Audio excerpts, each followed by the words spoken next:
Okay,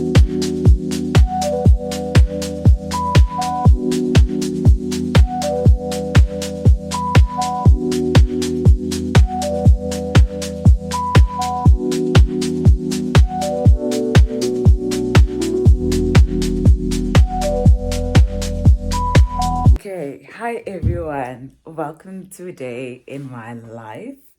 Um, Welcome to the vlog. Okay.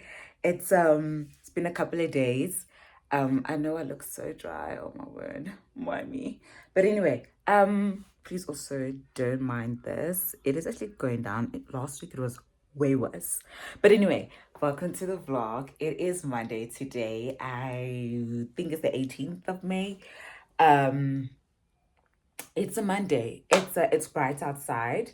I'm wearing a short sleeve. It's not as cold as it was last week. But all is good, all is well. I'm on my way to the gym. It is now like 9:15. I mean quarter past, hold on. 9:15. Yes, it's 9:15 and I need to go to the gym. It's a leg day and I'm doing a 30-minute run on the treadmill. So we need to do that, and I'm bringing you all along with me. I honestly was just going to record just one day. I was like, why not make it a 2-day vlog? Because I do have things that it's actually going to be a chill 2 days in my life. Nothing too drastic, nothing too serious or hectic, but just 2 days in my life. So, welcome. Let's go to the gym.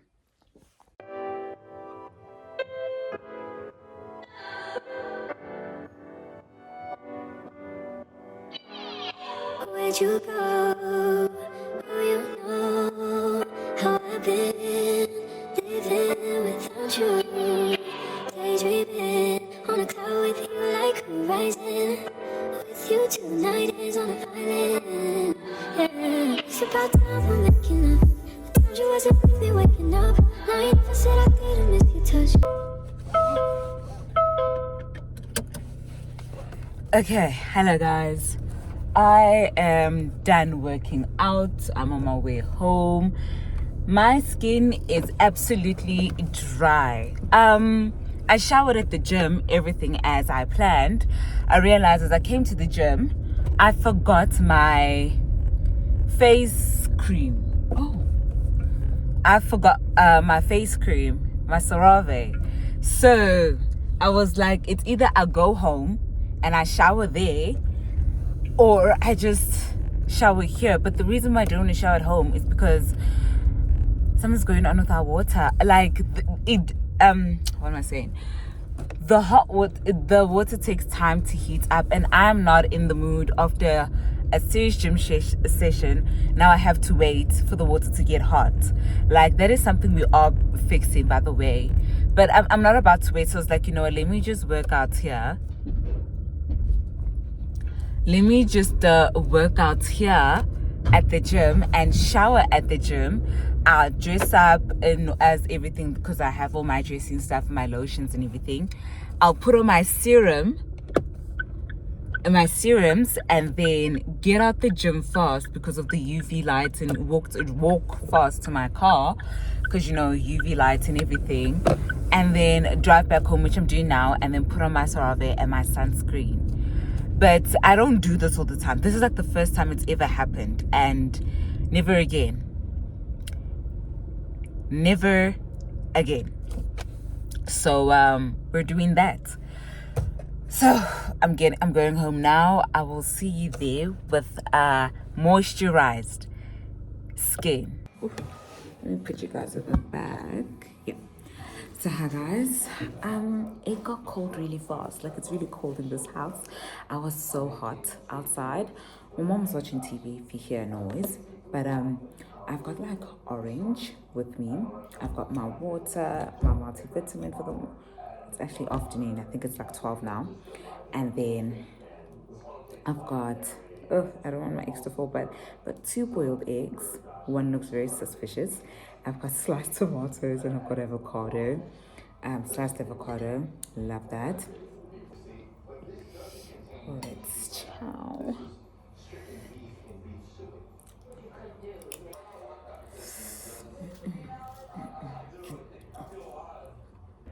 Okay, guys, you will not believe what just came in the mail.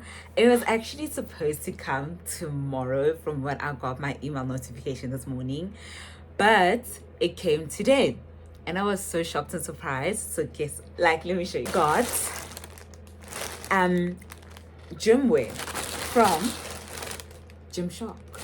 I bought these like last week Wednesday, and there was like such a mishap last week, but I got these from Gymshark. Not cheap, but I know they'll go a long way because I do have Gymshark clothing already.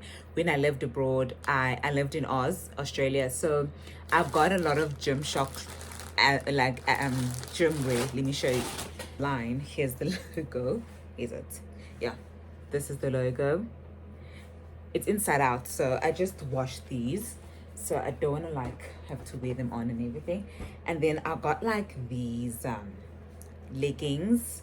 I got this Gymshark. I've had these for like years now, and they still last. That's why I was like, I really want more Gymshark clothing because they're so good, and like majority of my clothes are meant for running, and I just need like clothing like Gymshark. I'm like Gymshark, but gym wear, where if I'm just going to go lift weights, if I'm going to go go to like, if I'm going to like Pilates or something, but not really Pilates. I want a clothes where I can go and lift weights. I want a clothes where gym clothing where I was gonna primarily actually lift weights, but now that I was like, okay, about 1, 2, 3, 4, 5, 6 stuff. I bought majority leggings, so let me show you. I've got the socks. I've got the black socks. I bought the black socks. Oh yeah, the black socks I bought like when I was in Oz. But my brother now likes to wear them as if they're his, so I gave them to him. So I bought my own. I bought new. And because I love the Gymshark socks, they're really nice and cushy and like they hold on to you. So I got these in a small. Yes. Yeah, I got these exactly in a small. Yes. So these I got in white, gray, and black. The legging. I don't know if you guys can see the print, but oh, you didn't know. You're short. The short. Which short is this? I got this. Okay. Okay. No, I did. I think I got 3 shorts. Okay. So I got this short. I know I got 3 black shorts. So this, I know this one. Okay. Yes, I know. So I got this short. This is perfect. I need to just try them on, but I think it will honestly work. Side, and it's this. Like it's. Let me actually back up. Like this. Okay, and like it's got like it's, I'll honestly show the pictures on the website, but from the website, but it is like this, and I feel like it will do me well, to do me justice. These shorts, yeah. So I got these shorts. These are like really short shorts. So these will like work well for me because I'm always at the gym. So I got these. I got, yes, these are the blue. These ones. I decided to get these. I got this also. Like, look at the print. It's like got stripes on, and like, I'll try them on. It's good. And I got these shorts. Something's missing. I got these shorts. Okay, so hello everyone. I am back. It is the next day. It is Tuesday, and pretty much I haven't been doing anything besides from like updating my Substack and just focusing on a course that I'm doing right now. And yeah, if anyone wants to know my Substack, it's Lindela Matidis Angelian, literally my full name. Please go read my Substack. I believe it's one of the places where I can truly write my mind out and just truly be myself. So I will put my Substack link in the bio, but it's also in the in the description, and I'll also put it, but it's my Substack is already my bio. So please do subscribe and read my content, and please do comment. I love to hear your opinion. Um but now we're talking about books. Today I really want to talk about books, and books that I have read, that I want to read, and that I am going to read. So I've got two books here, and I've got my laptop, so that with the book that I'm going to talk to, so that I'm able to, I've got the map in front of me, and you can see I've got the map, Google Earth, and I want to just also talk about not the possible, the books that I will be reading in the next month, or in the next couple of weeks. So let's get on with it. So let me talk about the first book. So the first book that I read was The Beekeeper of Aleppo. I read this late April, beginning May. It took me quite a while to finish. It was actually much more thicker than the previous book that I read, which is The Stationery Shop of Tehran, which was based in Iran. This book is based in of the book, which I suggest that everyone should read. The Stationery Shop of Tehran, based in Iran during the coup d'etat of Mostanga. Oh my word, hopefully I'm saying it correct. And the Shah being in power, and then people, because of the collapse of the government, most Iranian people left Iran to go to either the UK or the US. I suggest everyone should read that book. My favorite book. It took me a week to read that book, honestly. I think like 4 days. Yeah. But anyway, so The Beekeeper of Aleppo. I chose this book because I love books. Like I said in my previous video, my book read video, that I love books that take me back in history, that take me back in time, because I get to understand about a period in time that happened in a specific country or to people. And I love books that give me that history, because it also expands my mind, and that I also go by myself, do my own independent research to understand, okay, what are they talking about, what happened. So same with The Stationery Shop of Tehran. I studied that. And then this book, I studied this, where The Beekeeper of Aleppo is Aleppo, which is a city in Syria. Always, well, in the beginning it starts off really good, where a family is surviving being beekeepers. Cousins actually have a business of being beekeepers, which they love and going to do for many years. And then the government falls down, when now the Amar al-Bashir comes now into power, and then the country collapses. And then the couple, one cousin flees the country to go to the UK to meet his wife, who left earlier, the beginning of the war. But then this cousin decided to stay, because it's like he hoped that the war would stop, but it didn't. Instead, it got worse by day. Before he decided to leave, his son dies. The wife goes blind because of a bomb, which ended up being actually a response to trauma. That's why she got blind. And then the man is now left to not only take care of himself, but he has to now shut down his grief, and now live in flight or fight mode, survival mode, in order to make sure that he survives, and also his wife. And then they go through different countries to get to the UK. The first country that they get to is from Syria. The border of Syria goes into Turkey, and then from Turkey they go to Greece, where a traumatic experience happens to the woman, the wife. And then from Greece they get a smuggler, smuggles people into different countries, to go to England, where he will meet his cousin, which he finally does at the end. So this book was really nice. It was good. To be honest, it was quite a long read, because I don't know, I wasn't feeling it as I did with The Stationery Shop of Tehran. And I know probably it isn't right to weigh the same books at the same time, because one book is set in a different country, different time, and different things that happen in that one book. And in this other book, which is The Beekeeper of Aleppo, is set in a different time, different story, different experiences are happening. But I would say I would rate it a good I'll give it a 7. It did give me a history lesson. I did understand, and I understood how the borders happen, where I don't know why I didn't even think that the border of that Syria borders Turkey, and then I knew Turkey and Greece are literally neighbors, and then from Greece to go to the UK. So I'll put the map out for you guys on how it is set. But from Syria, the border, and then they go to Turkey, then they go all the way through to go to Izmir, then go to Greece. Then from Greece, they then from Greece, they literally from is it Corfu? I quite forgot the city, but then from Greece, they took a flight to go to the UK from Greece to the UK. They were smuggled. And honestly, I it kind of opened my eyes how some people actually get smuggled to go to different countries when they don't have the right documents. And I get so surprised on how is that even possible. But yeah, this is my second time recording this. Oh my word. I thought I pressed record, but I did not. So let's move on.